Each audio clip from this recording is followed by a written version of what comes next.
selanjutnya yaitu penyampaian materi program guru penggerak dengan tema membangun budaya positif di SMA Al-Azhar dan seminar praktik baik yang akan disampaikan oleh tim dari guru penggerak SMA Al-Azhar. Kepadanya kami persilakan.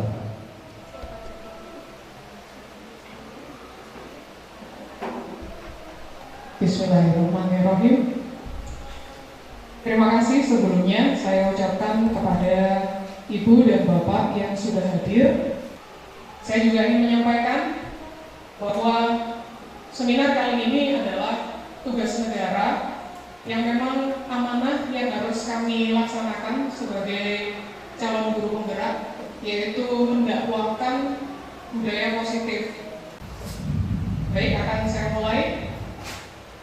Salam dan bahagia Bapak Guru hebat, Bapak Ibu Guru hebat. Untuk materi yang pertama, monggo di next. Ini saya ambil slide dari fasilitator. Next. Ini adalah topik yang akan kita bahas, kita diskusikan bersama. Topik yang pertama tentang disiplin positif. Banyak Bapak Ibu Guru yang sudah tahu dan nanti juga mungkin ada beberapa ini juga sebagai hal baru. Lalu dilanjutkan dengan nilai-nilai kebajikan universal, materi 2 motivasi, hukuman, penghargaan dan restitusi, materi ketiga keyakinan kelas, materi keempat kebutuhan dasar manusia, nomor 5 restitusi, 6 adalah penerapan restitusi. Saya akan menyampaikan materi 1, 2, dan 3. Selanjutnya, pembelajaran yang pertama, disiplin positif dan nilai-nilai kebajikan universal. Selanjutnya, pertanyaan pemantik. Bapak Ibu, ini adalah alur pembelajaran kurikulum Merdeka Belajar. Selalu diawali dengan pertanyaan pemantik. Jika pada model pembelajaran sebelumnya, kita akan bertemu dengan pertanyaan stimulus, tapi pada Merdeka kita menggunakannya sebagai pertanyaan pemantik. Pertanyaan pertama terkait dengan disiplin positif. Apakah Bapak Ibu setuju dengan pernyataan berikut? Hukuman dapat mendisiplinkan anak. Apakah Bapak Ibu setuju dengan itu? Lalu pernyataan kedua, pemberian hukuman dengan hal positif seperti membaca, membersihkan halaman sekolah dapat meningkatkan disiplin anak. Yang ketiga, memberi penghargaan dapat meningkatkan motivasi belajar anak. Kita akan membahasnya bersama-sama. Selanjutnya, kita mulai kegiatan kita dengan permainan yang sederhana. Silakan Bapak Ibu mencari pasangan masing-masing dan Bu Silvi akan membagi satu kertas kecil. Monggo disiapkan pulpennya.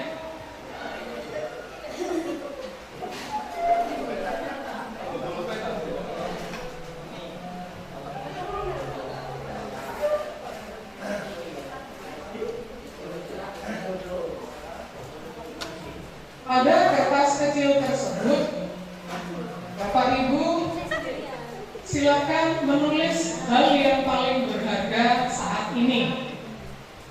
Satu saja. Berpasangan hanya satu saja yang menulis. Hanya satu saja. Misal Novi dengan Bu Jinda, siapa yang bagian menulis? Setelah ditulis hal yang berharga tersebut, silakan digenggam di salah satu tangannya. Mungkin yang berharga adalah, untuk Pak Dion begitu. Bagi seorang ibu yang berharga mungkin adalah anaknya. Bagi seorang ayah mungkin adalah keluarga. Nilai dan motivasi yang berbeda-beda. Sudah ya? Apa? Silakan digenggam di salah satu tangan Bapak Ibu. Setelah selesai, pasangan selanjutnya silakan mencoba membuka genggaman itu.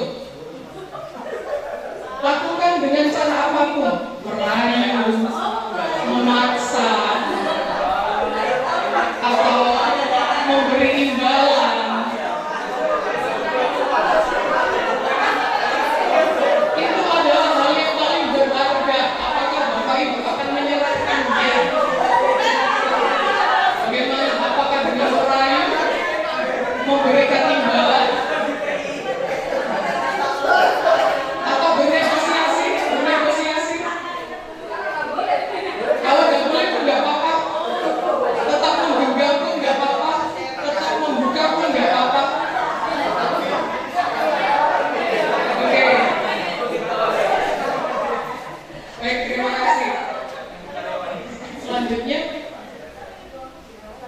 tanggapan reflektif.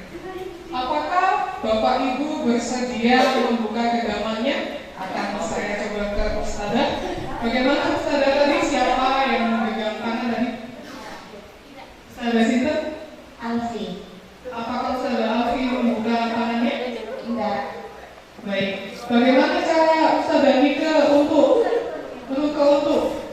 membuka genggaman Ustazah Alfi? Dengan cara merayu. Mau mencoba dengan cara lain? Oke. Ustazah Alfi tidak bersedia membuka. Bagaimana dengan Ustazah Marah dan Ustazah Dinda? Siapa yang menggenggam? Ustazah Marah, apakah tadi membuka genggamannya?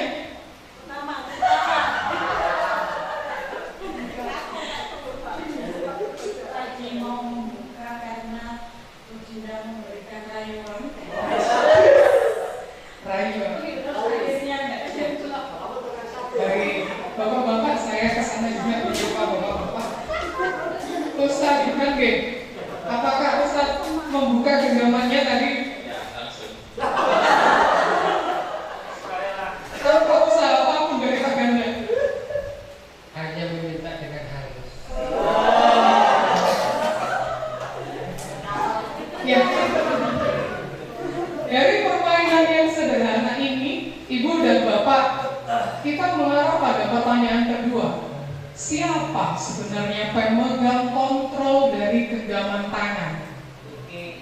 Apakah Ibu dan Bapak sendiri, ataukah rekan yang mencoba membuka? Siapa yang memegang kontrol? Tangan itulah yang memegang kontrol. Selanjutnya, nah tentu kita sendiri yang memegang kontrol itu. Selanjutnya, inilah yang akan kita geser siang ini, paradigma kontrol. Bagaimana orang dewasa memberikan kontrolnya, bagaimana guru memberikan kontrolnya kepada murid. Kita sering berpikir bahwa guru mengontrol murid, itu kita sebut sebagai ilusi. Pada pembelajaran guru penggerak modul 1.4, kami menyebutnya ilusi. Seakan-akan guru bisa mengontrol murid. Lalu kita mendapatkan temuan selanjutnya. Ternyata ada ilusi bahwa kritik dan membuat orang merasa bersalah dapat menguatkan karakter. Lalu kita menemukan ilusi selanjutnya bahwa semua penguatan positif, efek dan positif berefek dan bermanfaat. Dan temuan yang terakhir adalah ilusi bahwa orang dewasa memiliki hak untuk memaksa. Ini ilusi-ilusi yang kita dapatkan selama ini. Selanjutnya, nah, untuk memahami kontrol diri, ada yang melakukan rayuan untuk melaksanakan tujuannya, ada yang meminta dengan halus. Itu berdampak dari motivasi genggam tangan. Maka kita mari mengenal level-level motivasi. Di video folder musik kita akan merefleksikan diri apa saja yang sudah kita alami.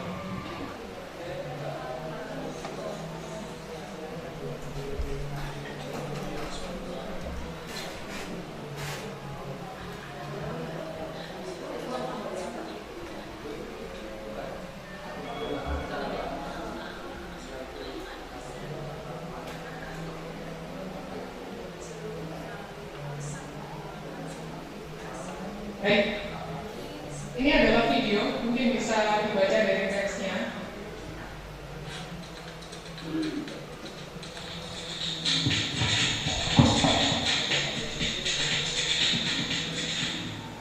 Memaksa terkadang bisa berhasil setidaknya untuk jangka pendek.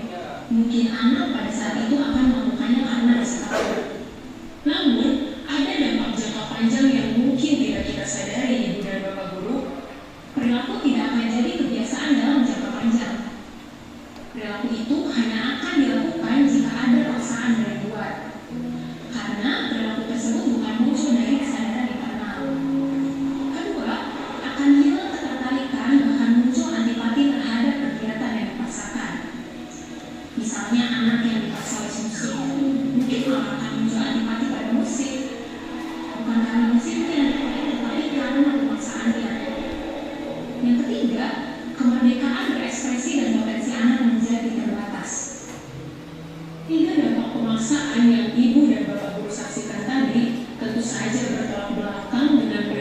disiplin yang kita harapkan.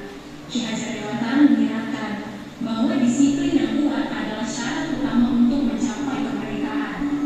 Dalam konteks pendidikan, untuk menciptakan murid yang merdeka diperlukan disiplin yang kuat, yaitu disiplin diri dan memiliki motivasi internal. Sementara merdeka menurut Ki Hajar Dewantara yaitu tidak hanya terlepas dari perintah, akan tetapi juga cakap buat memerintah diri sendiri. Hal yang sama diungkapkan oleh Diane Gozan bahwa disiplin diri dapat membuat seseorang menggali potensinya menuju pada suatu tujuan, sesuatu yang menghargai dan bermakna. Sebagai pendidik, kita sebaiknya menerapkan cara-cara yang lebih positif ketika meminta murid melakukan sesuatu tanpa harus memaksa. Di antaranya dengan melakukan hal-hal sebagai berikut. Yang pertama, mengajak atau mendorong murid melakukan kegiatan yang membuat mereka senang. Yang kedua, membantu murid untuk menemukan inspirasinya. Dan yang ketiga, membuka ruang dialog dengan murid. Nah, Ibu dan Bapak Guru, sekarang mari kita refleksikan bersama. Apakah kita cenderung memaksa murid untuk patuh mengerjakan sesuatu? Atau dengan kita melakukan cara-cara lain yang membuat murid merasa senang dan dihargai dalam melakukan sesuatu? Bagaimana rasanya ketika melakukan sesuatu tanpa dipaksa? Lalu, cara seperti apa yang ingin Ibu dan Bapak Guru praktikkan di kelas? Selamat belajar Ibu dan Bapak Guru hebat. Salam dan bahagia.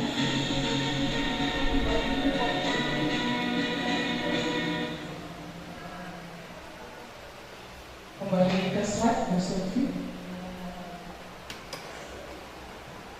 Nah, ini tadi tentang video. Kita dulu, saya sendiri juga korban dari dipaksa dulu, nanti terbiasa. Next, selanjutnya. Tujuan dari dipaksa memang awalnya kita ingin membentuk disiplin. Nah, saya juga kaget, ternyata arti kata disiplin sendiri adalah belajar.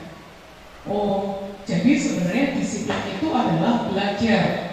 Namun dalam budaya kita, mana kata disiplin telah berubah menjadi sesuatu yang dilakukan seseorang pada orang lain untuk mendapatkan kepatuhan. Seringnya adalah kepatuhan tanpa nalar dan logika. Kecenderungan umum menghubungkan kata disiplin dengan rasa ketidaknyamanan, seperti hukuman, bukan dengan apa yang kita hargai atau pencapaian suatu tujuan yang mulia. Selanjutnya, nah, untuk mencapai tujuan, kembali kepada nilai belajar. Belajar itu punya tujuan, punya motivasi. Hari ini kita akan mengenal level-level motivasi. Pada video pertama, kita akan mengenal motivasi level 1, menghindari rasa sakit.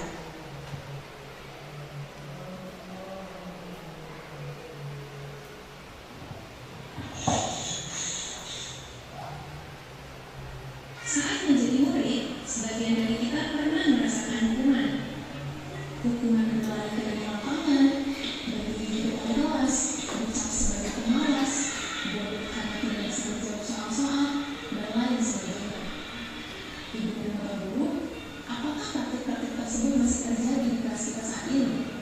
Menurut James Wilson dalam bukunya The Moral Sense, menyebutkan bahwa seseorang menunjukkan perilaku tertentu karena dilatar belakangi oleh 3 level motivasi. Level pertama, untuk menghindari rasa sakit atau hukuman. Level kedua, untuk mendapatkan penghargaan dan penghormatan dari orang lain. Level ketiga, untuk menghargai dirinya sendiri. Ketiga level alasan tersebut menunjukkan motivasi kita dalam berperilaku. Pada materi ini, kita akan membahas motivasi perilaku level pertama, yaitu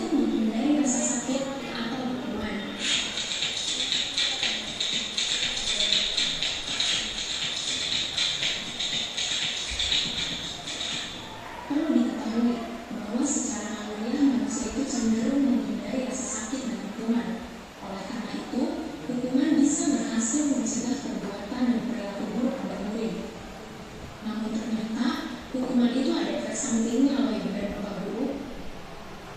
Rasa sakit dan hukuman cenderung akan menghasilkan emosi-emosi negatif. Hukuman membuat seseorang cepat merasa lelah dan letih karena pikiran mereka berusaha keras menghindari rasa sakit itu. Fokus pada rasa sakitnya. Sebagai guru, kita juga menghindari rasa sakit dan hukuman, bukan?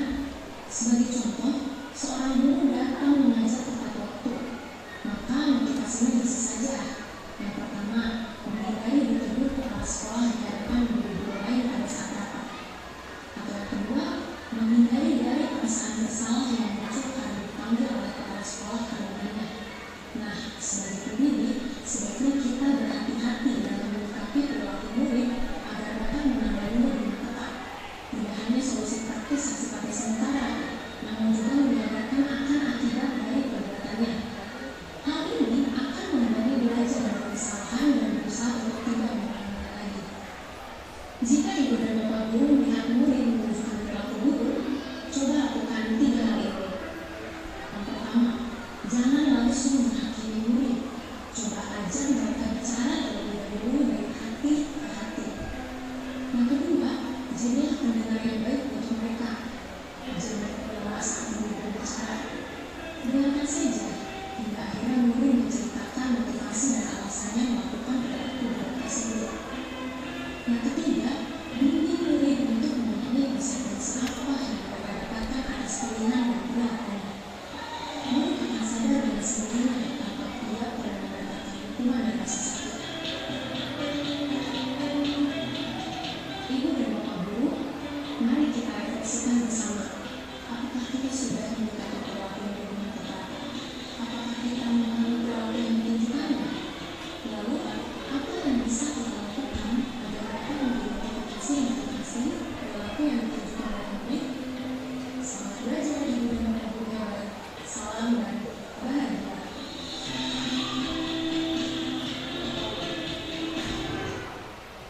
Ya, itu adalah level 1 tingkat motivasi. Ini adalah level terendah. Jadi kita untuk bisa menggerakkan murid, bisa juga menggerakkan rekan kerja atau menggerakkan komunitas, kita pahami level-levelnya. Ini adalah level 1, menghindari rasa sakit. Selanjutnya, kita akan mengenali level 2, motivasinya perilaku karena menginginkan hadiah dan pujian.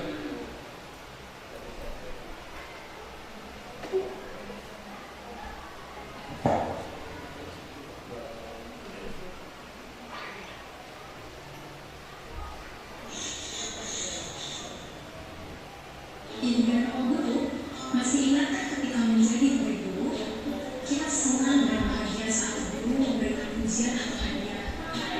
Kita dijanjikan jika menjawab pertanyaan dengan benar, kita dihadiahi coklat atau permen.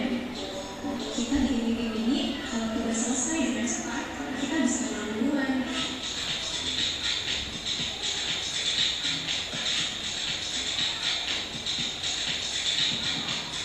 Terkadang kita memberikan hadiah atau pujian pada murid supaya mereka termotivasi dan semangat, supaya mereka rajin dan giat. Kita merasa hadiah dan pujian ini sangat penting bagi murid. Tetapi, apakah hal itu sudah tepat dan sesuai dengan kebutuhan murid?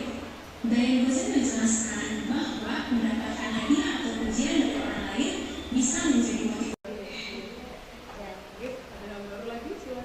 Ya, kami biasanya juga memberikan reward ke anak-anak. Tapi anak-anak itu pertama, ketika kami memberi nanti kalau kalian bisa begini, mau begitu, kamu akan mendapatkan reward, mendapatkan hadiah dari kita. Nah, anak-anak itu fokusnya di situ. Jadi mau seperti itu karena hadiahnya. Dan kalau ada hadiahnya, anaknya nggak mau mengerjakan.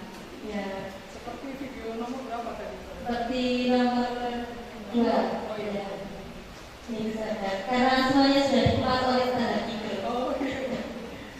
Mungkin saudara.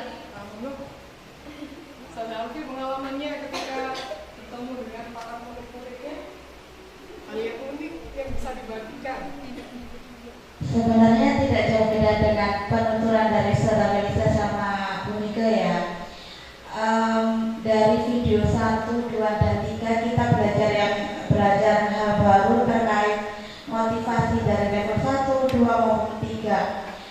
Untuk implementasinya masih banyak di sekitar kita yang sering memberikan hukuman, memberikan ujian atau reward dengan sebenarnya itu tujuannya baik, tapi memang tidak berjangka lama.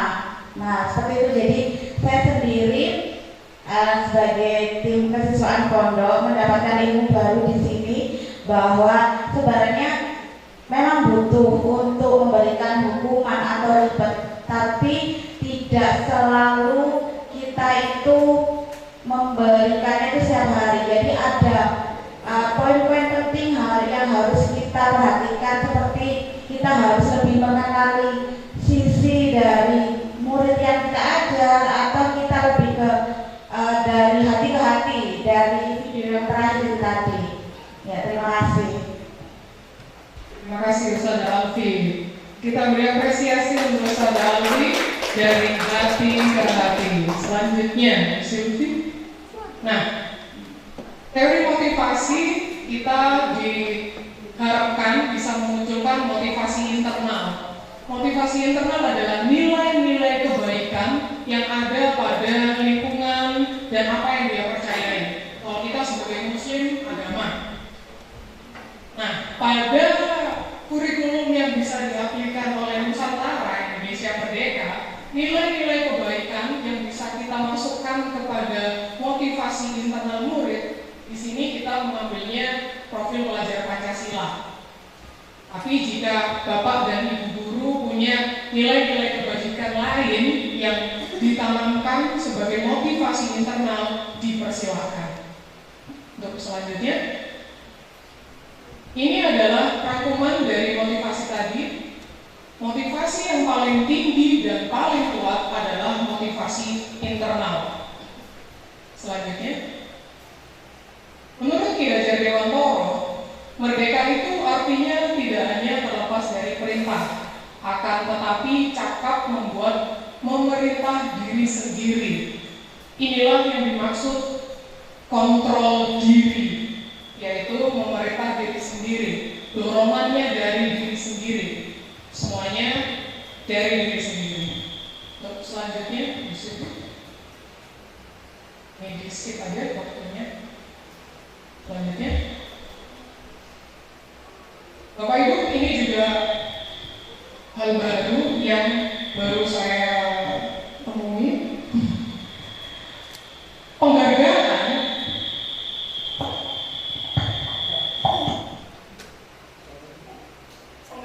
ternyata bisa memberikan efek dan pengaruh. Yang pertama, pengaruh jangka panjang dan jangka pendek yang tadi sudah kita lihat pada video. Lalu penghargaan bisa berposisi sebagai penghukuman. Contohnya,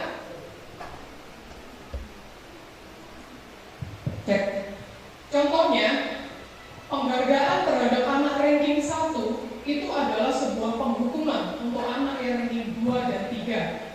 Beberapa anak menganggapnya seperti itu. Sebenarnya maksud kita adalah menghargai, tapi ternyata itu berefek penghukuman bagi anak yang lain. Lalu yang ketiga ini, penghargaan mengurangi ketepatan.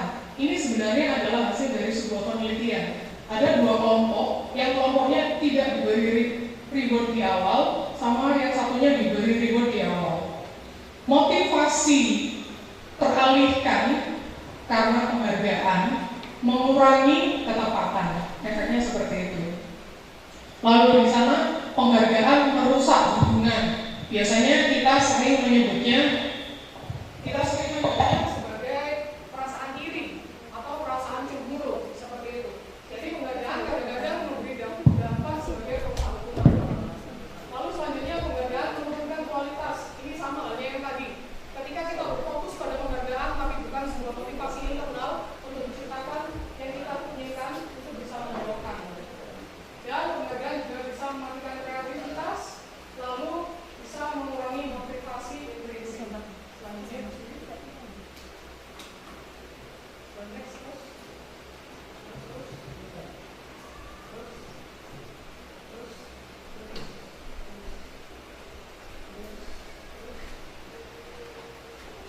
Nah, untuk mengganti penghargaan dan ujian yang kurang tepat, maka guru disarankan memberikan apresiasi. Bagaimana apresiasi yang tepat itu diberikan? Diberikannya secara khusus. Jadi semisal pada akhir pembelajaran, untuk kelompok yang aktif hari ini adalah kelompok 1. Kita harus spesifik menyebutkannya. Jadi ketika kita ingin mengapresiasi kelompok itu, kita harus spesifik. Dia diapresiasi apanya? Apakah karena kecakapannya? Apakah karena kekompakannya? Itu adalah cara memberi apresiasi yang tepat, khusus dan spesifik.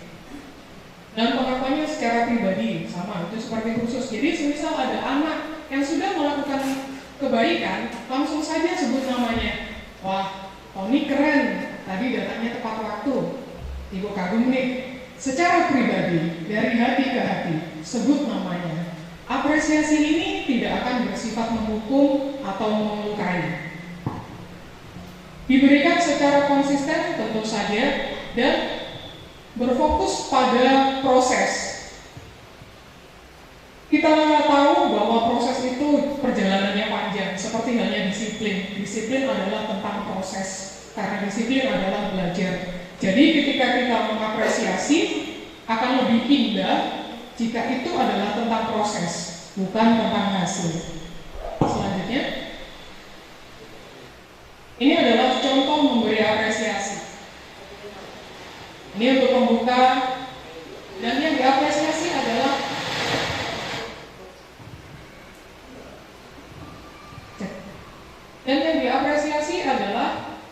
nilai kebajikannya berupa kepedulian, rasa tanggung jawab, rasa empati. Ini akan membuat jiwa mereka semakin matang dan mantap. Lalu kita hubungkan dengan situasi. Jadi ini adalah cara memberikan apresiasi. Kita beri pembuka, terima kasih, saya menghargai, kemarin saya perhatikan. Nah, ini adalah pembuka saat kita ingin melakukan apresiasi. Lalu kita fokuskan pada nilai kebajikan. Lalu kita hubungkan dengan situasi saat itu. Nilai kebajikan apa yang sudah dia terapkan? Selanjutnya, Bu Siti. Ini adalah contoh dari tindakan guru. Kita akan mengenali perbedaan hukuman dan konsekuensi. Yang pertama, mencatat 100 kali di dalam buku kalimat, saya tidak akan terlambat lagi karena terlambat. Ini kita sebut hukuman. Kita mengatakan ini hukuman karena ketika itu tidak ada korelasi antara perbaikan. Seperti itu. Selanjutnya, diklik saja. Lari mengelilingi lapangan basket 2 kali karena terlambat hadir di sekolah. Ini berhubungan dengan ketepatan waktu dan berlari tidak ada hubungannya. Kecuali yang memberi hukuman adalah guru olahraga. Menjadikan lari 2 kali sebagai pemanasan. Ketika itu akan berubah menjadi konsekuensi ketika yang kita berikan berkolerasi untuk perbaikan murid. Nah, kita coba sekarang. Yang ketiga, murid diminta untuk push up 15 kali karena tidak menggunakan masker. Kira-kira hukuman atau konsekuensi, Bapak Ibu? Hukuman. Bu Silvi? Ya, betul. Selanjutnya, menggantikan kertas tugas teman yang telah dicoret-coret. Kira-kira? Oke, konsekuensi. Betul. Selanjutnya, membersihkan tumpahan air, Bapak Ibu? Konsekuensi. Bu Silvi? Di sini langsung ya. Murid disuruh untuk mengenakan, kira-kira apa? Hukuman? Oh iya, tepat sekali. Yang terakhir, apa Bapak Ibu? Konsekuensi, tepat sekali. Bos untuk Bapak Ibu semua. Next selanjutnya, nah ini adalah yang kita rangkum perbedaan antara hukuman dan konsekuensi. Hukuman sesuatu yang menyakitkan, konsekuensi adalah sesuatu yang harus terjadi. Membuat anak sakit, di sana membuat anak merasa tidak nyaman dalam waktu yang pendek. Ini akibatnya anak membenci kedisiplinan. Ini dampaknya anak menghargai disiplin. Hukuman bersifat paksaan, konsekuensi bersifat stimulus dan tanggapan. mendorong anak menyakiti diri sendiri, di sana mendorong untuk mudah menyesuaikan diri. Konsep diri jadi lebih baik, anak belajar mematuhi peraturan, dan kehilangan hak, dibuat tidak nyaman, diasingkan untuk sementara. Itu sifat konsekuensi. Selanjutnya, kita akan beralih dari mode hukuman dan konsekuensi, kita akan membawa ke konsep yang baru. Sebenarnya sudah lama. Konsep baru yaitu konsep restitusi. Nah, ini materi ini nanti akan didalami oleh Bu Silvi. Konsep restitusi sendiri ini menguatkan. Jadi gambarannya, ketika saya datang terlambat, saya akan dihukum. Saat itu saya adalah orang yang gagal karena saya datang terlambat. Saya dihukum, itu akan semakin memperdalam posisi gagal saya. Pada restitusi tidak demikian. Ketika saya terlambat, kita akan membawa posisi saya sebagai orang gagal menjadi orang sukses, yaitu orang yang tepat waktu. Materi selanjutnya akan didalami, kita akan ke restitusi. Selanjutnya di sini. Ya, selanjutnya lagi. Untuk bisa ke sana, yang harus kita lakukan pertama adalah membuat keyakinan kelas, nilai-nilai kebajikan. Tadi motivasi nilai-nilai kebajikan kelas. Selanjutnya di sini. Ini adalah praktik nilai-nilai keyakinan. Semua bisa menerapkan, guru mapel, guru apapun, di rumah bisa, jadi bos juga bisa. Ini yang sudah saya lakukan. Pertama, anak-anak menulis aturan. Mereka punya hak, mau aturan seperti apa. Lalu mereka menempelkannya. Di sini ada nilai-nilai kebajikan, menghormati, disiplin, berakhlak mulia. Mereka diberi kebebasan. Ingin seperti apa? Setelah itu, mereka merubah aturan itu, menulisnya menjadi keyakinan kelas.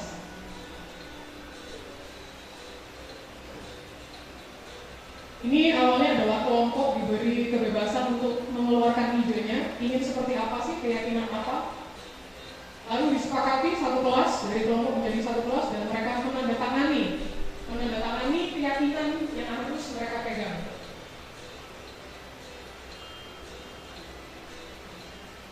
Dan keyakinannya ditempel di kelas. Ini adalah tahap kita untuk menanamkan nilai-nilai kebajikan sebelum melangkah ke tahap restitusi.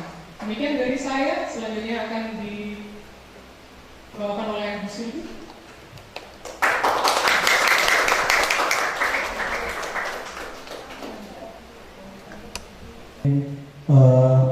Selanjutnya yaitu tanya jawab.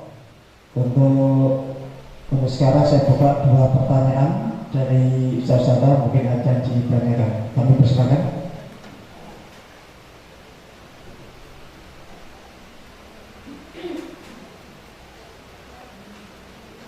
Mungkin itu dulu ya, nanti ditulis dulu, kita lanjutkan untuk materi selanjutnya. Nanti di belakang nanti kita kumpulkan semua pertanyaannya sesuai dengan pemateri tadi yang menyampaikan. Untuk selanjutnya kami persilakan. Terima kasih. Bismillahirrahmanirrahim. Assalamualaikum warahmatullahi wabarakatuh. Salam dan bahagia Bapak Ibu guru hebat. Pada siang hari ini saya akan melanjutkan dari pemaparan yang sudah dibuat oleh Miss Niu terkait disiplin positif. Monggo, Miss Niu. Nah, baik, tadi panjenengan semuanya bersama Miss Niu sudah diberikan sekilas pemahaman tentang makna disiplin positif. Jadi bukan hanya berhenti di disiplin, tetapi disiplin positif. Dikatakan di sana bahwa disiplin positif itu adalah bagaimana cara menumbuhkan keteraturan pada diri seseorang, tetapi itu melalui nilai-nilai kebajikan universal yang diyakini oleh anak-anak. Kemudian tadi Miss Niu juga menjelaskan bahwa ada teori motivasi, ada teori hukuman, penghargaan, dan restitusi gitu. Jadi motivasi tadi ada eksternal dan internal.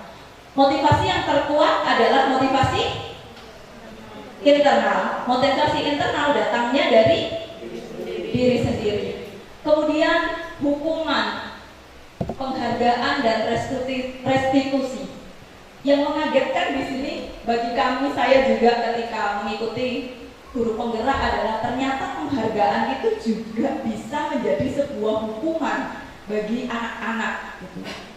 Ternyata itu juga bisa menjadi hukuman. Selama ini kita berpikir bahwa mungkin penghargaan itu akan membuat seseorang itu jadi tergerak, mereka jadi pengen untuk melakukan hal yang lebih baik. Tapi ternyata itu bergeser seiring dengan perkembangan zaman dan seiring dengan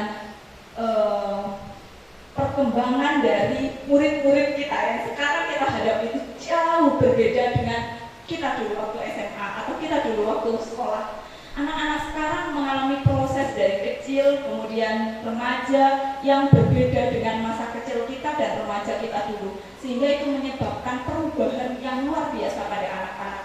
Kalau dulu kita diberikan penghargaan, kita senang, motivasi itu dari eksternal, tapi itu dari internal juga kuat. Tapi kalau anak sekarang tidak bisa seperti itu. Ketika mereka kemudian ada temennya yang mendapatkan hadiah, kalau zaman dulu pengen belajar kita pengen. Kalau anak sekarang ada anak yang dikasih penghargaan oleh guru nih, alah menai senang biasa kok. Nah, hukuman-hukuman yang ada pada kelompok yang lain itu menyebabkan penghargaan yang diterima anak itu menjadi hukuman. Sebenarnya tidak ada yang salah dengan memberikan penghargaan untuk motivasi eksternal misalnya, tetapi ada kontrol di luar itu yang membuat penghargaan itu bisa jadi menjadi sebuah hukuman pada anak. Kemudian tadi juga dikenalkan tentang restitusi yang nanti akan lebih didalami. Kemudian yang ketiga mengenai keyakinan kelas dan mungkin nanti akan mengarah pada keyakinan sekolah.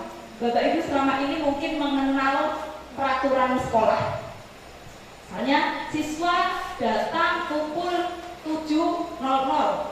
Nah, itu peraturan sekolah. Kalau mengarah pada keyakinan, kita membuat peraturan itu memiliki nilai yang lebih tinggi, yaitu melalui keyakinan. Jadi misalnya yang dipraktekkan Miss New di kelas, pertama anak-anak diminta untuk membuat peraturan sendiri. Setelah anak-anak membuat peraturan sendiri, ramai sekali kemarin itu mereka membuat peraturan sendiri, dilarang berkata kotor, dilarang berpacaran, gitu. Anak-anak gitu dilarang membuli, bahkan salah satu kelas itu ada yang dilarang menghina fisik. Ada yang seperti itu sempat mereka keluarkan semua unek-uneknya. Mereka pengen kelas yang aman, nyaman gitu, sehingga mereka mengeluarkan peraturan-peraturan itu. Nah, peraturan-peraturan itu kemudian diubah menjadi keyakinan. Anak-anak dikenalkan tentang keyakinan universal, tentang menghormati dan menghargai, tentang solidaritas, gitu, tentang tanggung jawab. Jadi anak-anak kemudian setelah mereka menuliskan peraturan, mereka diminta untuk menempel pada keyakinan-keyakinan universal. Misalnya, ada anak yang dilarang buang sampah sembarangan. Ada yang mengatakan bahwa harus mengembalikan barang di tempatnya, harus piket gitu, misalnya. Nah, itu ditempatkan harus piket itu di mana? Oh, di tanggung jawab. Misalnya dilarang berbicara kotor di kelas. Nah, itu dimasukkan ke nilai apa? Dimasukkan ke nilai menghormati dan menghargai. Dari keyakinan-keyakinan itu kemudian dipilih keyakinan yang paling krusial yang itu perlu ditekankan di kelas gitu. Nah, proses dari mulai Bapak Ibu mengenal tentang nilai-nilai kebajikan universal, tentang makna dari disiplin positif, tentang teori motivasi, hukuman, penghargaan, restitusi dan keyakinan kelas ini semua adalah konten-konten yang nanti mengarah pada apa? Mengarah ke yang kita tuju sekarang, yaitu menciptakan budaya positif di lingkungan sekolah. Hari ini saya akan memaparkan 3 hal. Yang pertama, pemahaman 5 kebutuhan dasar manusia, kemudian 5 posisi kontrol, dan segitiga restitusi. Silahkan dilanjut. Nah, Bapak Ibu, ada pertanyaan lagi. Ibu Ambar, guru wali kelas 2A di SD Pelita Hati, sedang bingung menghadapi ulah salah satu murid di kelasnya, namanya Doni. Beberapa anak di kelas 2A telah datang padanya dan mengeluhkan Doni yang seringkali meminta bekal makanan kepada temannya secara paksa. Jika Anda menghadapi situasi seperti Ibu Ambar, apa yang akan Anda lakukan? Menurut panjenengan semua, kira-kira apa alasan kenapa Doni melakukan hal itu? Next. Nah, kira-kira merujuk pada situasi yang sedang dihadapi oleh Bu Ambar di atas dalam konteks penegakan disiplin positif, Ibu Ambar sebaiknya mencari tahu alasan Doni melakukan tindakan tersebut agar mengetahui kebutuhan mana yang sedang berusaha dipenuhi oleh Doni. Kira-kira kebutuhan apa, Bapak Ibu?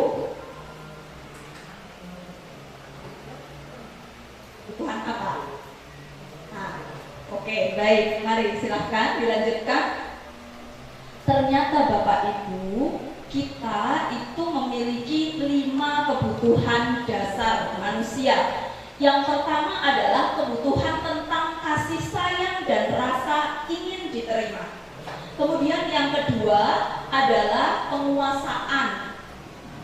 Yang ketiga adalah kesenangan, dan keempat kebebasan, serta yang paling utama. Nah, ini yang diletakkan di tengah-tengah ini sebenarnya adalah yang paling utama, kebutuhan yang awal sendiri yang akan dibutuhkan oleh manusia. Yang pertama, survival, kebutuhan untuk bertahan. Apa saja penjelasan dari kebutuhan ini? Silahkan, New. Survival atau kebutuhan untuk bertahan itu adalah kebutuhan yang bersifat fisiologis untuk bertahan hidup. Misalnya kesehatan, rumah, makanan. Bapak Ibu, kalau murid-murid kita kira-kira tadi pagi belum sarapan, apakah kira-kira belajarnya bisa fokus? Nah, saya rasa mereka akan mulai begitu ya, atau mungkin lemes ya. Kenapa? Karena kebutuhan dasar mereka belum terpenuhi. Bapak Ibu, kita juga mendapati banyak murid-murid kita yang secara ekonomi mereka tidak berkecukupan, sehingga kadang mereka bercerita bahwa sampai di rumah tidak makan dan lain sebagainya. Nah, ini adalah kebutuhan dasar yang pertama, survival. Yang kedua adalah kebutuhan kasih sayang. Nah, ini yang anak sekarang, zaman sekarang itu lagi kasih sayang ini sepertinya sangat membutuhkan ya. Kebutuhan akan hubungan dan koneksi sosial, kebutuhan untuk memberi dan menerima kasih sayang, serta kebutuhan untuk merasa menjadi bagian dari satu kelompok. Kira-kira bagaimana anak didik kita bisa belajar dengan baik ketika mereka di rumah orang tuanya itu cekcok, atau mereka berada pada kondisi di mana orang tuanya divorce. Mereka membutuhkan kasih sayang. Apalagi kalau anak sudah sejak kecilnya keluarganya itu gak piro direken, diomeng terus, maka kebutuhan kasih sayangnya itu tidak bisa terpenuhi, dan itu akan terbawa ketika mereka dewasa. Mereka akan mencari kebutuhan kasih sayang itu. Jika mereka mendapatkan lingkungan yang salah dalam memperoleh kasih sayang, itu yang terjadi pada anak-anak mungkin di luar sana, yang mereka tidak punya rumah, di keluarga tidak disayangi, kemudian mereka ditompo di kelompok geng metal seperti itu. Di sana mereka merasa, aku mau bolokku, orang-orang yang ganggu, aku yang maju. Nah, dia merasa disayang, dia merasa dihargai di situ. sehingga kemudian mereka akan memilih kelompok tersebut. Kebutuhan kasih sayang. Generasi Z ternyata menunjukkan bahwa generasi Z itu adalah generasi yang kurang kasih sayang. Maka ini kita harus memahami. Mereka ingin jadi bagian dalam kelompok, gitu. Ingin berkontribusi sebenarnya. Tapi kadang-kadang ada yang sekarang circle-circlean itu ya Bapak Ibu, jadi tidak bisa diterima. Kemudian yang ketiga adalah kebutuhan penguasaan. Kekuatan untuk mencapai sesuatu, menjadi kompeten, menjadi terampil, diakui atas prestasi, keterampilan kita, didengarkan dan memiliki rasa harga diri. Nah, kebutuhan untuk penguasaan ini biasanya berada pada anak-anak yang secara materi mungkin dia sudah, tetapi dia tidak diberikan ruang oleh keluarganya untuk memilih sendiri atau untuk menunjukkan dirinya. Nah, ini biasanya dia membutuhkan penguasaan. Atau ketika mereka di masyarakat dia tidak diterima, sehingga dia kemudian butuh penguasaan, pengakuan. Kemudian yang ketiga, kebutuhan dasar manusia adalah kebebasan. Kalau Bapak Ibu di pelajaran biasanya anak-anak itu umek dewe ya, umek karpe dewe gitu. Itu mereka kadang-kadang bisa jadi mereka membutuhkan kebebasan, kebutuhan akan kemandirian, otonomi, memiliki pilihan dan mampu mengendalikan arah hidup seseorang. Kemudian yang ketiga adalah kebutuhan kesenangan. Waktu diajak kok yuk guyon, ceblok-ceblokan, teblek-teblekan, lempar-lemparan, itu diantara salah satu ciri murid-murid kita yang mungkin kebutuhan kesenangannya belum terpenuhi. Nah, bagaimana sekarang kita mengenali 5 kebutuhan dasar manusia? Bapak Ibu sudah saya berikan kertas di situ. Nah, silahkan Bapak Ibu sekarang melakukan identifikasi kebutuhan dasar apa yang Bapak Ibu sebenarnya belum terpenuhi. Ayo, apakah pribadi sendiri? Enggak. Jadi harus menjawab jujur. Ya. Oke, kira-kira kebutuhan dasar panjenengan ini apa yang paling menonjol? Nah, oke, mari kita lihat. Harus urut ya. Pertanyaan pertama. Nah, saya senang berteman. Nah, baik. Bapak Ibu sekarang dari 1 sampai 10 silakan dihitung poinnya berapa di total. 11 sampai 20 di total berapa tuh? Nah, siang-siang matematika total ya Allah ya, silakan di total. Dari 21 ke 30 dan dari 31 sampai 40.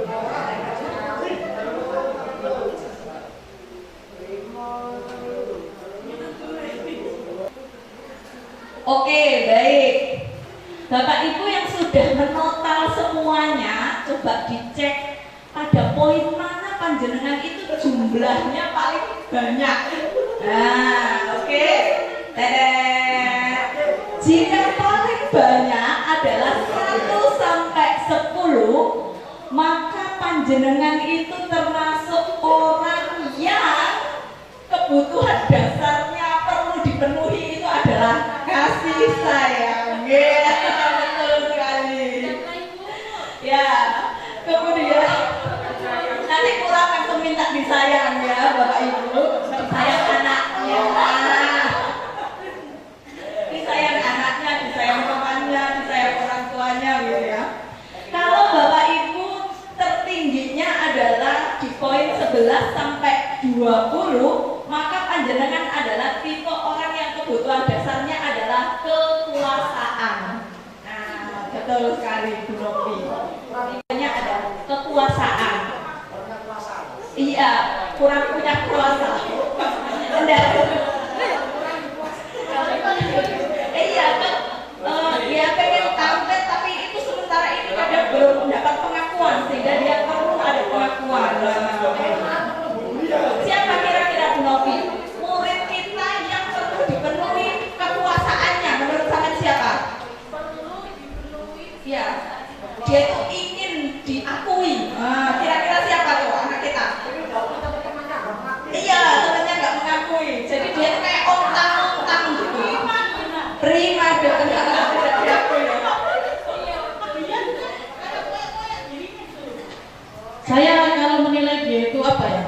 PD ya kepidin. Kalau segi apa ya, kemampuan biasa saja, tapi dia ingin memfokuskan dirinya sebagai pengen jadi siswa yang di atas. Di atas sudah. Nomor 3, jika Bapak Ibu poinnya terbesar adalah 21 sampai 30, maka kebutuhan yang paling pengen dipenuhi adalah kebebasan. Nah, iki arek sing dikei tugas iku ndumel wae ya pengennya. Itu berarti dia pengen bebas, kasih kebutuhan mereka, kebebasan. Ya wis gak opo. Pengen opo sih? Pengen belajar ning jobo. Ya Pak, pengen ning jobo. Ya wis saiki sampean belajar ning jobo, malah kok nek mari belajar ning jobo menjero maning tadi oleh opo ning jobo.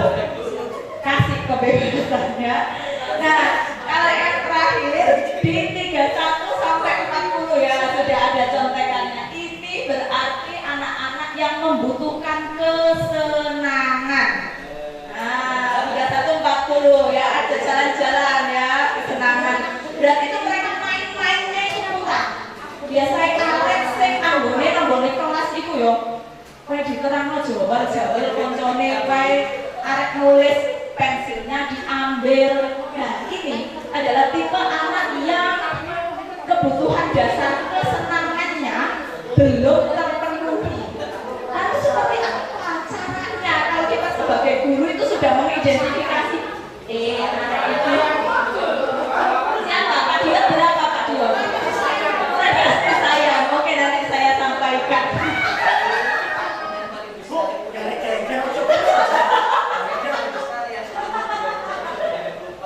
Pak Ganda bagaimana?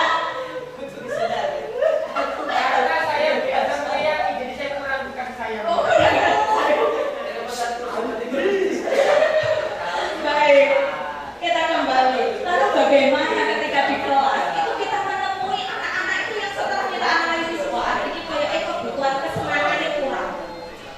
Oh anak ini ternyata kebutuhan kebebasannya kurang. Mari kita lihat. Konsep besarnya Bapak Ibu adalah ketika seseorang murid melakukan suatu perbuatan yang bertentangan dengan nilai-nilai kebajikan atau melanggar peraturan, hal itu sebenarnya dikarenakan mereka gagal memenuhi kebutuhan dasar mereka. Next.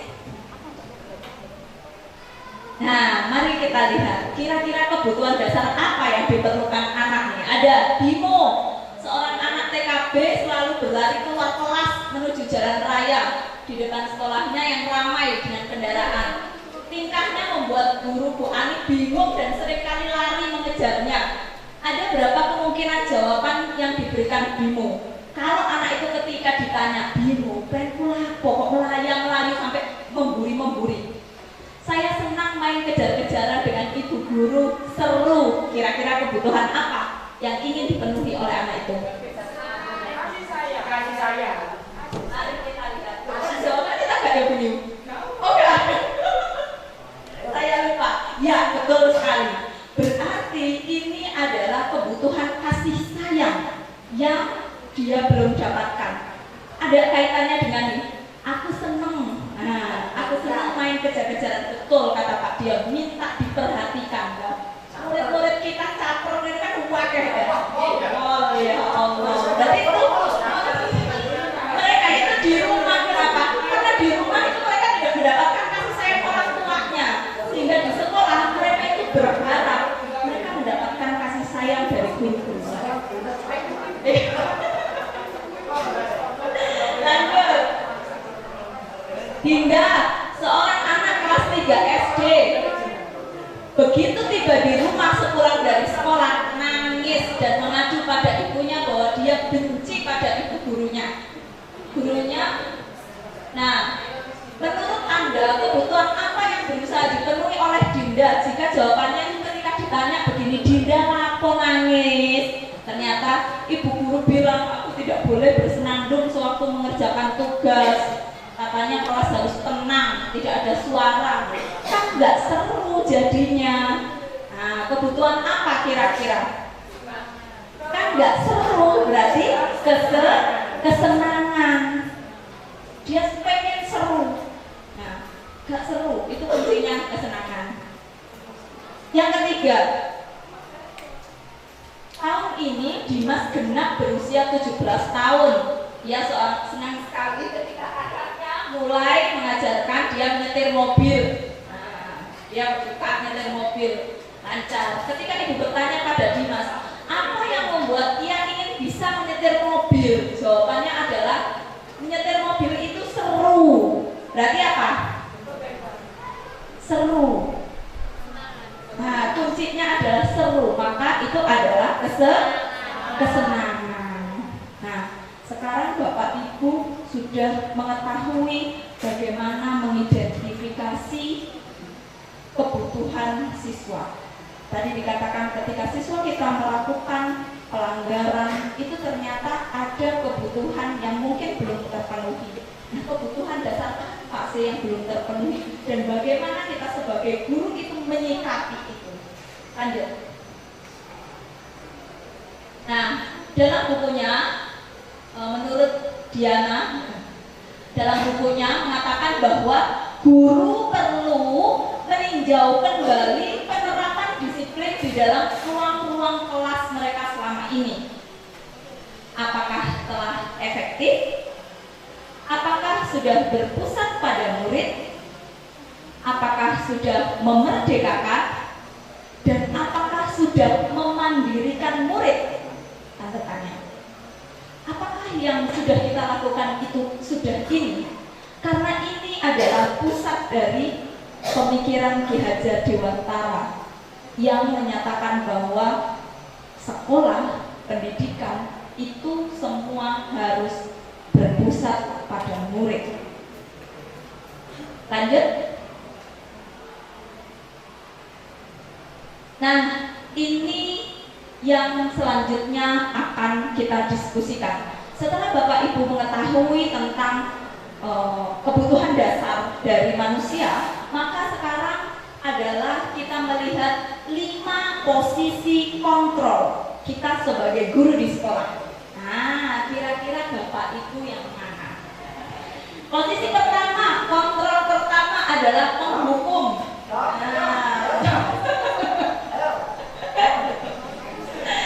Seorang penghukum biasanya menggunakan hukuman fisik maupun verbal. Ya, ini cirinya. Ya, biasanya penerapan posisi menghukum itu biasanya kata-katanya patuhi aturan saya atau enggak awas. Nah, kata-kata mendelik gitu ya. Kemudian kamu terus contohlah sekolah turun. Nah, mau mendelik gitu ya. Penghukum.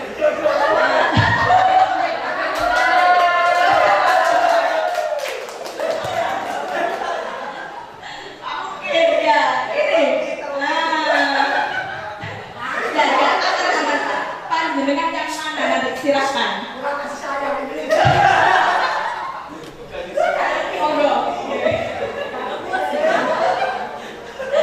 Ya, ini contoh hukum.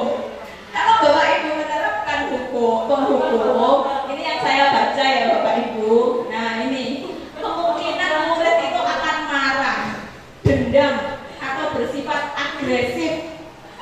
Bisa jadi sesudah kembali duduk, murid tersebut akan mencoret-coret bukunya atau meja tulisnya. Mangkel.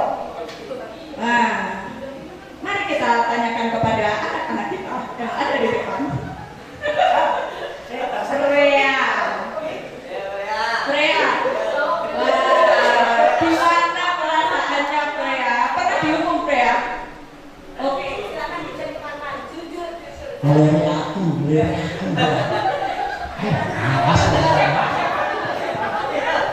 Awas kok. Tak apa-apa, ceritakan aja gimana rasanya. Gak usah diceritakan kejadiannya, ceritakan perasaanmu.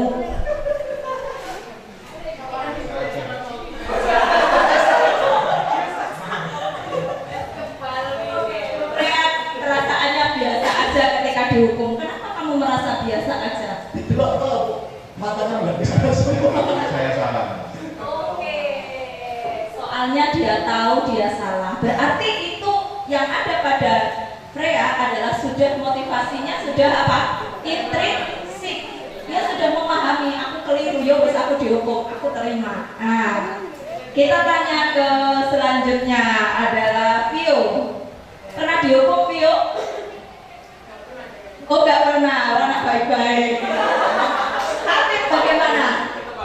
Pernah, bagaimana perasaannya Habib? Merasa bersalah. Oh, dia perasaannya merasa bersalah. Apa yang dikatakan gurumu waktu itu kamu sampai merasa bersalah?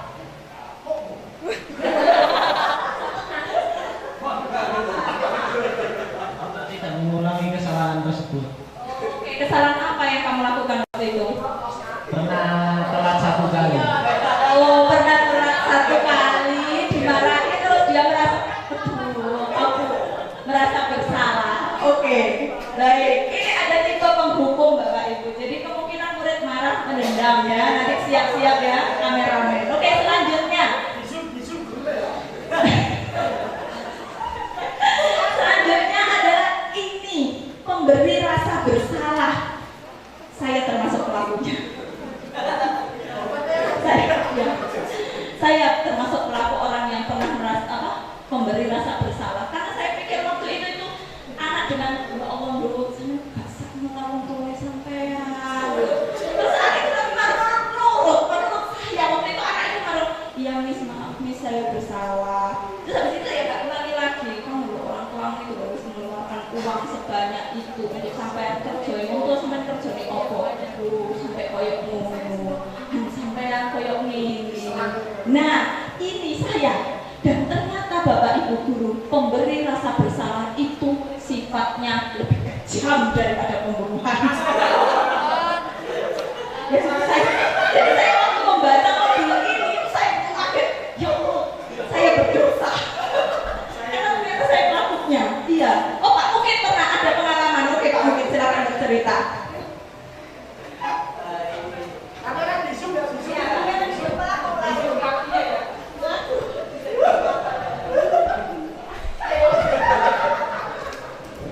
Terima kasih atas waktunya. Wassalamualaikum warahmatullahi wabarakatuh.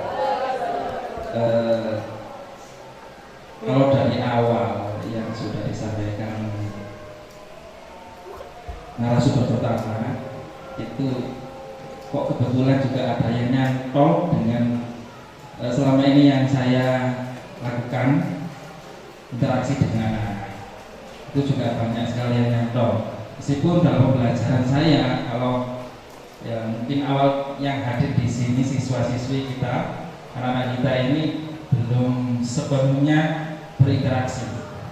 Tapi kebanyakan saya pertama saya kaitkan dengan kisah masa lalu saya dalam 10 tahun. Itu kok kebetulan dengan cocok dengan materi yang saya ajarkan. Karena tafsir akidah, Al-Quran, apalagi ditambah PAI, kok yuk cocok dengan apa yang saya alami di 10 tahun sebelum saya kuliah. Itu jadi bahan untuk memotivasi. Nah, tadi kebetulan kok ya pernah saya, ternyata itu pemberi rasa bersalah yang sangat kejam. Itu juga sering saya lakukan karena saya lakukan ya Allah, kok ini ya ternyata berarti saya salah memberi rasa bersalah kepada siswa, padahal itu menurut saya itu sebagai pengingat bahwa ini ngomong sampean gak sak wong tuwa sampean koyo ngene yo ngingoni sampean nyekolah mau sampai ke diri koyo ngene. Ini dengan bahasa saya waktu di kelas, apalagi dengan saya sebagai wali kelas di kelas saya sendiri dengan ada yang agak kasar, tapi semuanya alhamdulillah dengan berjalannya waktu semoga ada perbaikan ke depannya. Terima kasih. Wassalamualaikum warahmatullahi wabarakatuh. Nanti dalam prosesnya pemberi rasa bersalah ini Bapak Ibu, kenapa kok bisa menjadi kejam? Karena ini biasanya kata-katanya ibu sangat kecewa. Gimana coba kalau orang tahu kamu berbuat begini? Ini murid diposisikan buruk sehingga mereka itu merasa tidak berharga, mengecewakan, dan tidak disayangi oleh orang-orang di sekitarnya. Murid akan merasa bersalah telah mengecewakan ibu atau bapak gurunya. Nah, murid akan merasa menjadi orang yang gagal saat itu dan tidak sanggup membahagiakan orang lain. Nah, nek wis kadung ngono terus mau piye Pak Mukit ya, saya sendiri juga. Ternyata nek wis kadung ngono mau ya mari mbok dono yo unggahno Pak ya. Nah, untuk membuat motivasinya jadi kowe saiki sampean wis memahami yo. Nah, saiki ayo coba dipikir. Ah, sampean wis ngene harus ya. Yang ketiga setelah memberi rasa bersalah adalah 5 posisi kontrol. Yang ketiga adalah sebagai teman. Nah ini juga pelaku saya. Ada yang biasanya menjadi teman. Nah BK ini selalu menjadi teman ya bagi murid-muridnya. Begitukah Bu Dinda? Nah ini nanti biar Bu Dinda cerita. Guru pada posisi ini tidak akan menyakiti murid, namun akan tetap berupaya mengontrol murid melalui persuasi. Ayolah demi Bapak ya, besok jangan terlambat pagi. Demi Bu Dinda, besok jangan terlambat pagi ya. Ya sudah, cari Bu Niko, ya sudah. Kali ini tidak apa-apa, nanti Ibu bantu bereskan. Nah, biarkan Bu Dinda bercerita bagaimana pengalamannya. Menjadi teman bagi anak-anak. Ya, ngomong yang dia. Ya, terima kasih Bu Silvi atas waktunya. Dari yang saya pelajari sebagai guru BK kan memang harus memposisikan sebagai teman ke siswa agar anak-anak bisa terbuka dan menceritakan kesulitannya atau masalahnya. Tapi di prakteknya ternyata setelah saya memposisikan diri sebagai teman, tidak sedikit anak-anak yang malah seenaknya dengan saya atau malah malah gitu. Seperti itu. Oke, baik. Terima kasih Bu Dinda atas pengalamannya. Betul sekali Bapak Ibu. Jadi di sini ada yang memposisikan sebagai teman. Murid akan merasa akrab dengan teman, akrab dengan gurunya. Bahayanya itu di mana? Bahayanya itu di ini. Ini termasuk dampak yang positif. Kalau dia akrab, positif sebenarnya jika kita berteman dengan murid. Betul sekali. Anak-anak jadi mulai terbuka. Mereka bercerita. Kalau sudah terbuka, mereka kan gampang dipersuasi, ya kan? Nah, hanya saja sisi negatifnya adalah apabila yang nyuruh itu bukan gurunya yang dianggap teman, kira-kira dia mau atau enggak? Biasanya dia akan bilang, halah Miss, biasanya lo gak popo. Nah, ada kata-kata mungkin seperti itu yang mungkin perlu kita garis bawahi, gitu ya. Dari sisi negatifnya. Dan yang kedua adalah ketika kita sering memposisikan diri sebagai teman, anak jadi tidak tahu mana yang benar, mana yang salah. Misal, ketika anak-anak melakukan kesalahan, misalnya menyobek kertas tugas temannya, gitu. Terus habis itu sama gurunya dianggap teman. Ya wis gak apa-apa misalnya, atau kita di rumah ada. Misalnya kita kedatangan tamu, kemudian ini di keluarga kedatangan tamu, anaknya teman kita. Tiba-tiba pasti pecah, tiar. Barang itu, loh ya Allah pecah ya, wis gak apa-apa, wis gak apa-apa tak ganti nih. Gitu kan, gak usah diganti, wis gak apa-apa. Menurut Bapak Ibu, apakah hal itu benar?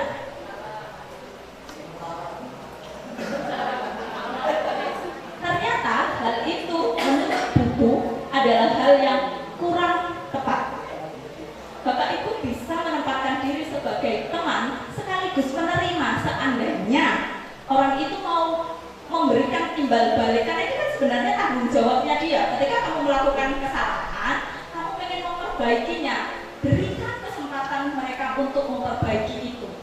Itu yang betul. Iya, nah betul katanya Pak Dion. Menurut Pak Dion cara menerimanya biar tidak tetap sebagai teman, tapi sekaligus itu adalah tetap tanggung jawabnya dia bisa diterima. Menurut Pak Dion dia apa? Tadi saya ditanya kira-kira cara menerimanya itu gimana, karena kadang kita juga ada orang sultan kayaknya. Ya kalau ini kadang saya suruh jawab juga, ya akhirnya ya diam gitu aja. Gitu. Kalau misalkan ini biar diganti, ya diam, gitu aja.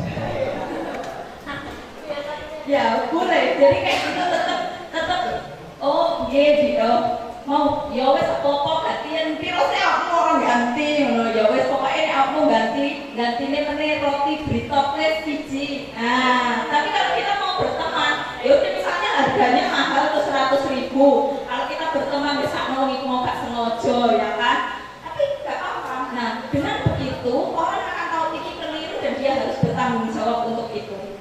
Anak-anak kita, anak-anak bapak ibu ketika masih kecil juga harus diajarkan seperti itu, bertanggung jawab supaya mereka ngerti oh iya keliru dan itu harus bertanggung jawab atas itu. Selama ini mungkin hal itu kayaknya baik gitu ya, harus gak usah diganti ini, gak usah. Akhirnya anak melihat oh berarti muridku gak apa-apa ya, tapi kan dia melakukan kesalahan yang diomongkan adalah halah lu, padahal itu sebenarnya keliru. Nah ini sebagai teman. Kemudian yang keempat adalah posisi kontrol pemantau. Nah, ini pemantau. Pemantau ini hubungannya adalah mereka yang sudah menjalankan konsekuensi. Biasanya gitu. Pemantau berarti mengawasi. Pada saat kita mengawasi, kita bertanggung jawab atas perilaku orang-orang yang kita awasi. Posisi pemantau itu berdasarkan peraturan-peraturan dan konsekuensi. Nah, ini biasanya orang-orang gak iketan, saya ikete pemantau. Ayo nek ada ono ikete bagi kumpul yo, itu pemantau. Jadi apa yang dilakukan itu berdasarkan dengan konsekuensinya. Melakukan pelanggaran, konsekuensinya apa? Melakukan pelanggaran, konsekuensinya apa? Hasilnya murid akan memahami konsekuensi. Di antara semua itu ternyata pemantau ini cukup bagus. Karena dengan begitu anak tahu oh, kesalahan saya apa, konsekuensinya saya apa. Murid memahami konsekuensi yang harus dijalankan karena telah melanggar salah satu peraturan sekolah. Tetapi dalam hal ini guru tidak menunjukkan suatu emosi yang berlebihan. Ayo apa kesalahannya apa, gak pakai kaos kaki berarti konsekuensinya apa, sekarang beli misalnya. Nih paham banget ya. Pak Bambang cerita, Pak Bambang sebagai pemantau ya. Bagaimana Pak Bambang dan Pak Ikhwan ini adalah duet yang maut sekali. Pak Bambang dan Pak Ikhwan. Nah oke, selaku pemantau, monggo. Cek. Terima kasih. Assalamualaikum warahmatullahi wabarakatuh. Waalaikumsalam warahmatullahi wabarakatuh.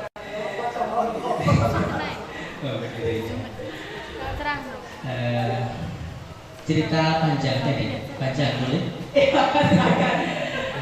Ya, sekaligus menanggapi semua yang sudah disampaikan dari awal. Luar biasa. Di Al-Azhar 2010, saya 2010 di Al-Azhar mengawali level yang satu tadi. Jadi level punishment. Jadi ketika di pendisiplinan, karena teori di kampus tidak seperti ini kita dapatkan, karena belajar menjadi guru itu realnya adalah ketika menjadi guru. Sehingga ketika 2010 kemudian saya dipasrai sebagai satu di antaranya adalah kedisiplinan.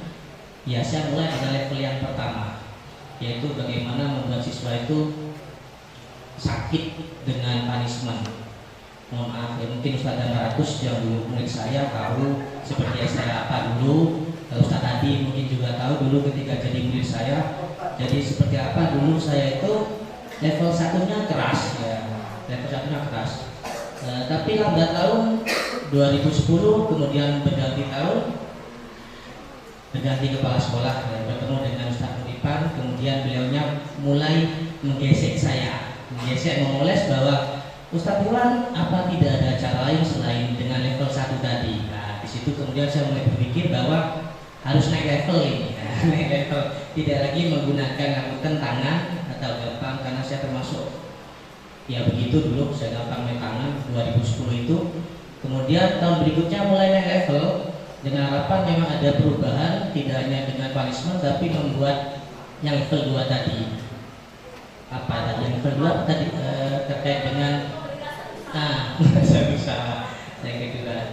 Kemudian ya semakin tahun kemudian harus ada perubahannya, sehingga saya sekarang masuki level yang ketiga, bagaimana kemudian internal siswa itu juga kita dapatkan. Tapi tidak mudah saya katakan, walaupun sudah bertahun-tahun menjadi guru dan khususnya di kedisiplinan, karena tiap tahun berganti siswa, berganti karakter, sehingga kami pun juga menyesuaikan dengan karakter siswa. Alhamdulillah dengan ada kegiatan ini, saya anggap guru penggerak, sekolah penggerak dengan membangun budaya positif dan seminar praktik baik ini, saya merasa ya terbuka sangat ya, informasinya tersampaikan. Oleh karena itu untuk ustadz-ustadzah yang mungkin juga sekarang difasilitasi dengan informasi yang seperti ini, kalau bergeraknya bareng-bareng bersama, insya Allah akan lebih cepat perubahan ini bisa kita lakukan. Tapi kalau ngapunten sangat, kalau misal dipasarkan kami di tim kedisiplinan yang jumlahnya hanya segelintir orang, maka menggeseknya akan lama. Tapi kalau ini dipahami bersama bahwa ini tanggung jawab Bapak Ibu guru seluruhnya, dengan upaya untuk membangun budaya positif di SMA Al-Azhar khususnya, maka saya akan rasa ini sangat baik untuk program guru penggerak di SMA Al-Azhar. Nah, terkait dengan pemantau, ya ini memang satu di antara tupoksi kami di tim kedisiplinan. Saya, Pak Bambang, Pak Dion, Pak Mukhid, Pak Adi, ya seringkali kami langsung negur. Misal contoh tadi pagi ya Pak Bambang tidak pakai dasi, dasinya kemana? Ada di tas, masih kami coba dipakai. Tapi ketika sudah tidak dipakai, kemudian tidak membawa, dia kembali ke mode pabrik. Kembali ke mode pabrik, berarti punishment yang kami gunakan. Setidaknya jongkok 10 kali itu sudah menjadi kebiasaan. Dan insya Allah karena itu sudah biasa, tidak akan sangat membekas di hati. Kami menganggap bahwa kalau masih ada cara yang lebih baik atau lebih baik dari yang tadi punishment, kami siap berubah. Ya, kami siap. Pamit ya, siap ya. Pak Bambang siap ya. Insya Allah tim kedisiplinan siap menyesuaikan dengan apa yang seharusnya. Setidaknya dari program ini kita dapat ilmu banyak. Monggo bergerak bersama untuk melakukan perubahan di SMA Al-Azhar dengan menciptakan budaya baik, budaya positif, praktik baik. Begitu. Mohon dari saya, terima kasih. Assalamualaikum warahmatullahi wabarakatuh. Waalaikumsalam warahmatullahi wabarakatuh. Terima kasih Pak Iqbal, tepuk tangan. Pengalaman yang luar biasa selama 10 tahun Pak ini menjajaki semua 5 tipe kontrol begitu ya. Nah, ya, kontrol terakhir setelah pemantau ini adalah kontrol manajer. Ini yang kemudian kita coba geser dari yang awal sampai akhir, dan posisi manajer ini yang kita coba terapkan untuk disiplin positif, yaitu posisi terakhir manajer, di mana guru berbuat sesuatu bersama dengan murid, mempersilahkan murid mempertanggungjawabkan perilakunya, mendukung murid agar dapat menemukan solusi dari permasalahannya sendiri. Jadi wis gak repot-repot guru niku ngomeng-ngomeng ya ati luwur ngangkel aja, emosi sih terbawa hati. Langsung kembalikan ke anaknya. Apa yang bisa dilakukan? Kalau saya mengingat apa yang diucapkan oleh Abah Yai pernah berkata bahwa serahno kabeh Gusti Allah, gak iso guru iku minterno arek gak iso. Guru iku gak iso membuat anak jadi insaf itu gak iso. Sing iso itu Gusti Allah. Jadi mengembalikan itu semua kembali kepadanya. Yang kita lakukan ya tetap ikhtiar betul.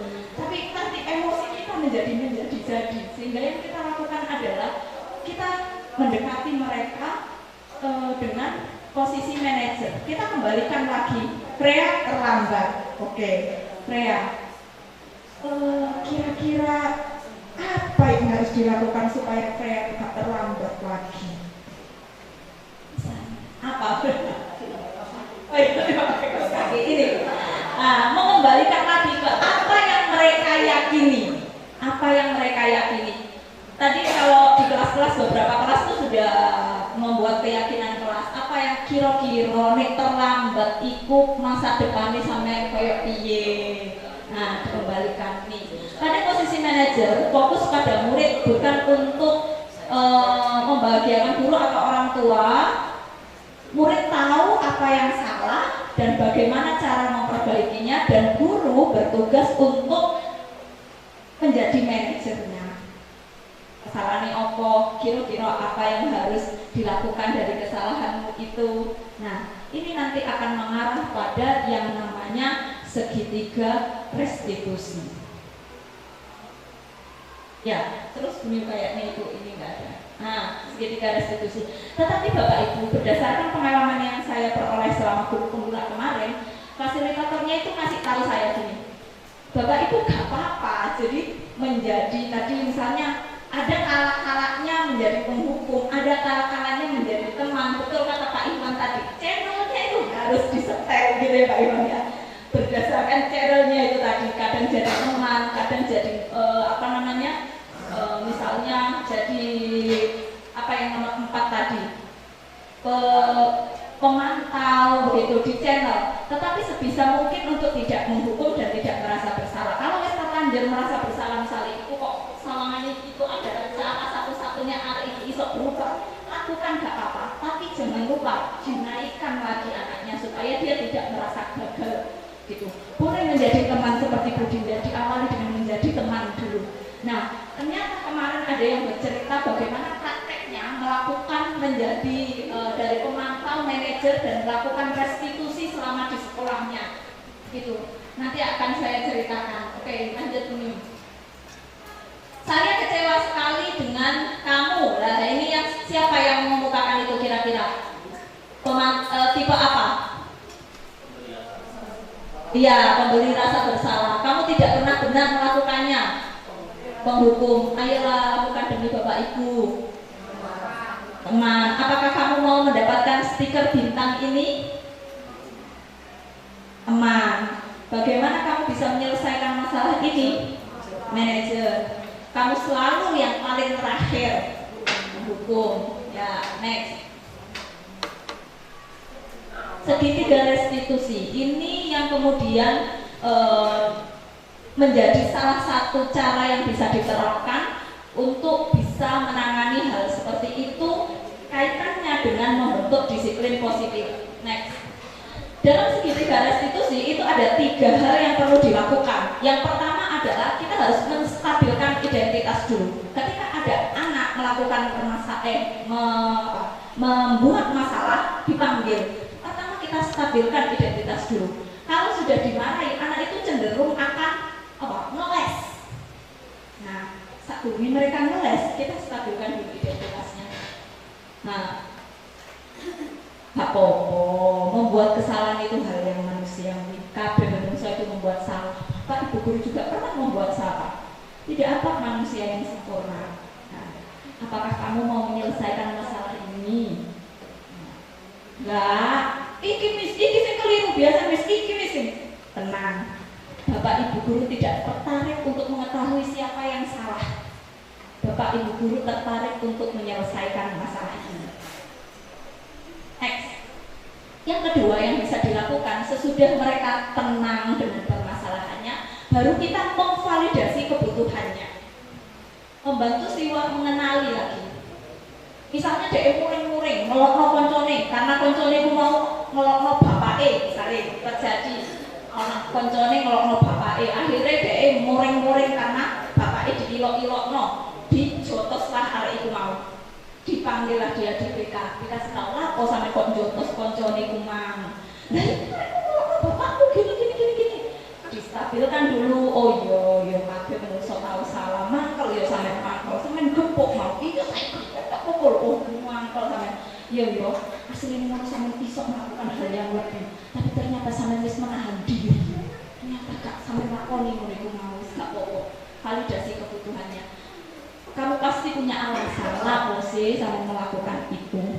Nah kemudian misalnya dia ngaplok ngono, kira-kira menurut sampean ono gak cara lain sing iso dilakukan ketika koncone sampean iku mau ngelokno sing menurut sampean luwih apik?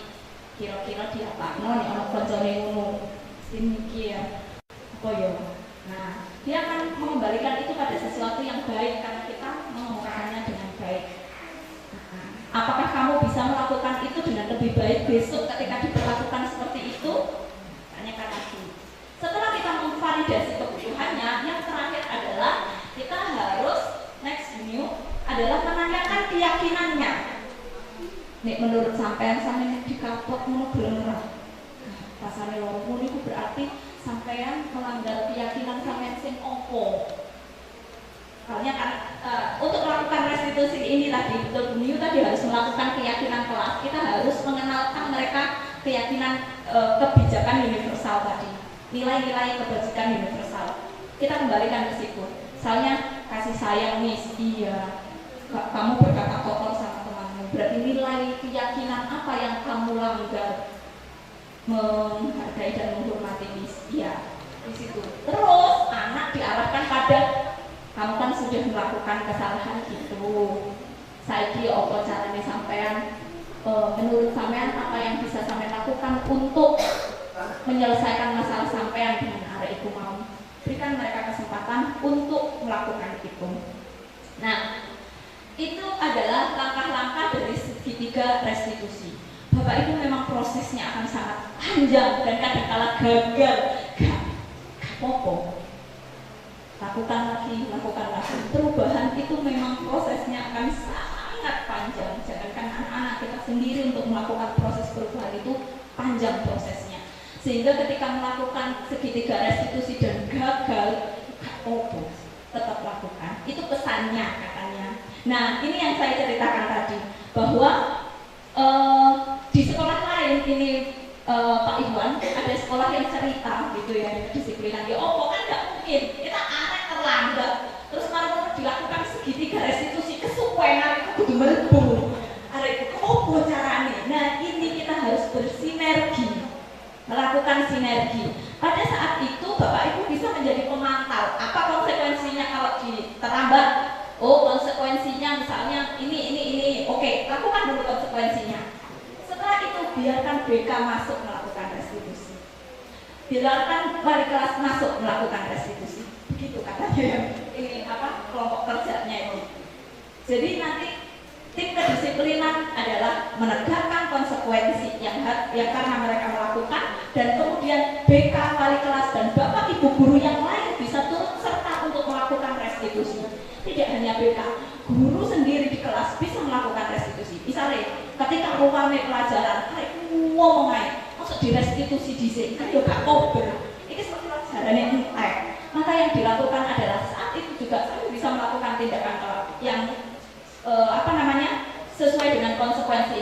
Kamu guyon naik mau, berarti sampai kebutuhan senangnya dia kan masih belum terpenuhi. Silakan kamu keluar, guyon sik ning jopo. Nek guyon wis tutup, wis siap masuk kelas, silakan masuk kelas. Lakukan saat itu juga, biar anak-anak tahu tentang konsekuensi bahwa itu mengganggu yang lain. Dia menyalahi keyakinannya yaitu menghargai dan menghormati. Silakan dikeluarkan dari kelas.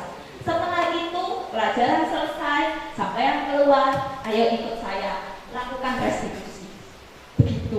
Kalau itu menurut pengalaman dari yang saya dengarkan waktu saya mengikuti program Guru Penggerak.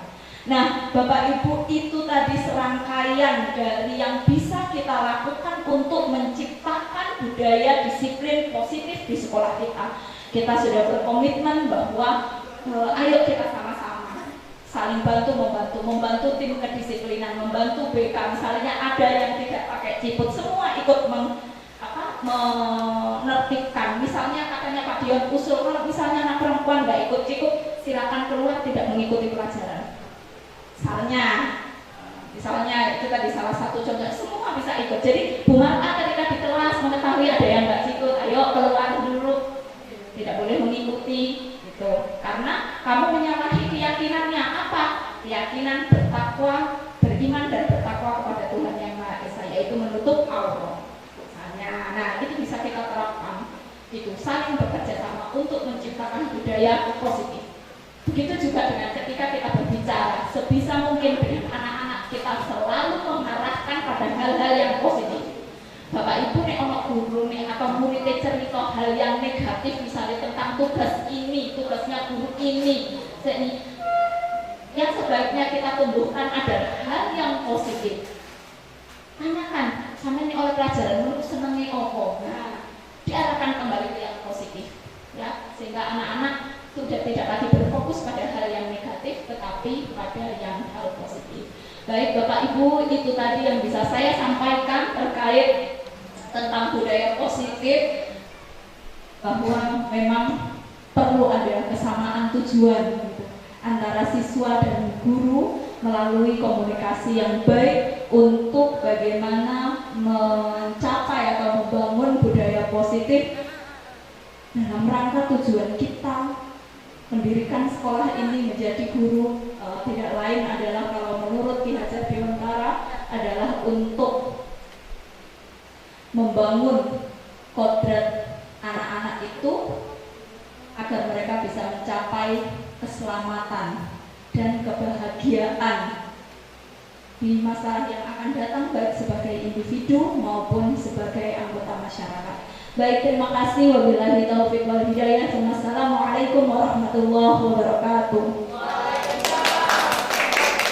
Oke, terima kasih Sahabat Silvi, luar biasa untuk materinya. Lihatlah semuanya. Alhamdulillah luar biasa, banyak sekali ilmu yang kita dapatkan hari ini. Insya Allah tidak rugi sampai sore, karena ternyata sama dengan Pak Ikhwan, setelah puluhan tahun mengajar ya, kita hanya melaksanakan atau praktek. Nah, teorinya baru kita tahu kita ini masuk di mana. Mungkin ada yang mau disampaikan atau ditanyakan dari materi pertama, kedua, dan ketiga, agar nanti pulang tidak menjadi pertanyaan yang yang tidak tersimpan, ya, tidak terjawab. Monggo. Ada dua, ya, satu Ustadz Rafi, yang kedua nanti adalah Ustadz Nika. Monggo Ustadz Rafi.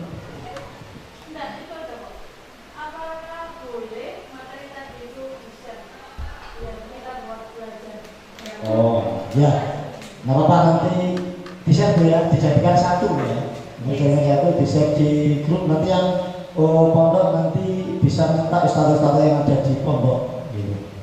Udah lanjut kok, pertanyaannya sama? Oh, betul. Pertanyaannya, nggak usah pakai suara saya mahal. Silakan digenggam saja, suaranya digenggam mahal tadi ya. Monggo.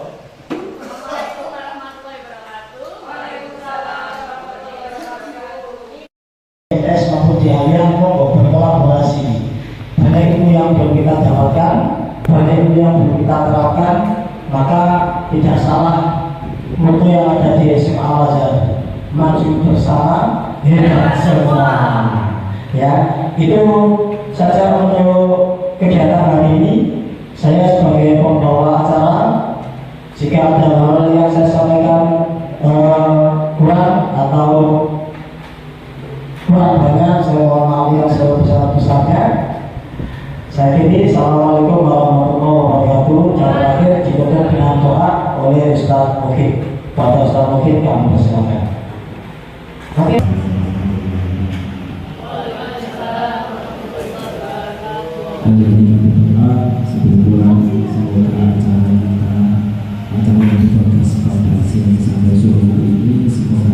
Membawa kebermanfaatan bagi bangsa.